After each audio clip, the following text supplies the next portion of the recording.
రెడ్డి గారు రాలేదు. ఇక్కడ జగన్మోహన్ రెడ్డి గారు రాలేదు. కేవలం ఒక జగన్మోహన్ రెడ్డి గారి ఫోటో పెట్టుకొని మరి బీసీ, ఎస్సీ, ఎస్టీ, మైనార్టీలైన నాయకులము మరి ఈ రోజు మేమందరం కూడా వస్తే మరి ఈ రోజు వేల సంఖ్యలో మీరు అందరు కూడా బ్రహ్మరథం పట్టడం జరిగింది. మరి ఏ విధిలో చూసినా కూడా జన సందోహమే కనిపించింది.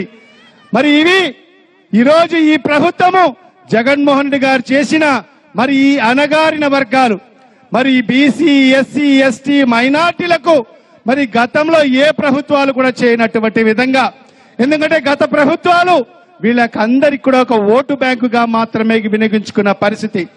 మరి ఎప్పుడైతే ఎన్నికలు వస్తాయో మరి అప్పుడు మాత్రమే ఈ బీసీలు గుర్తుకొస్తారు, మరి ఈ ఎస్సీలు గుర్తుకొస్తారు, ఈ ఎస్టీలు గుర్తుకొస్తారు, మైనార్టీలు గుర్తుకొస్తారు.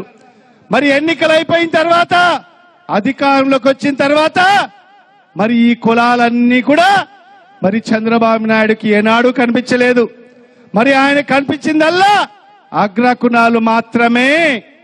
మరి ఈరోజు మన జగన్మోహన్ రెడ్డి గారు, మన ముఖ్యమంత్రి గారు ఈరోజు సామాజిక సాధికారత అంటే ఈ సమాజంలో అన్ని వర్గాలు సమానంగా ఉండాలి, సమానంగా గౌరవంగా బతకాలి, ఎవరు ఉన్నత స్థాయిలో ఉండకూడదు, ఎవరు పేదవాడు ఉండకూడదు, అందరూ కూడా సమానంగా వాళ్ళ హక్కుల్ని వాళ్ళకి ఇవ్వాలి అని చెప్పి ఈరోజు ఆ ప్రక్రియలో భాగంగానే మరి ఈరోజు తన మంత్రివర్గంలో ఒక్కసారి చూడండి.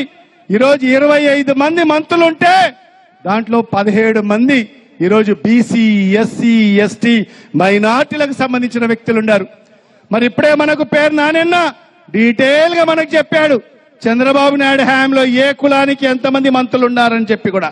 మరి ఈరోజు 5 ఉప ముఖ్యమంత్రులు ఉంటే దాంట్లో 80% అంటే 4 బీసీ, ఎస్సీ, ఎస్టీ, మైనార్టీలకు సంబంధించిన ఉప ముఖ్యమంత్రులు ఉన్నారు.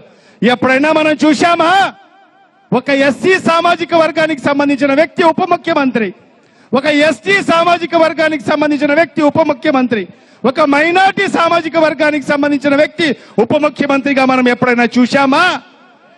ఇది చరిత్ర.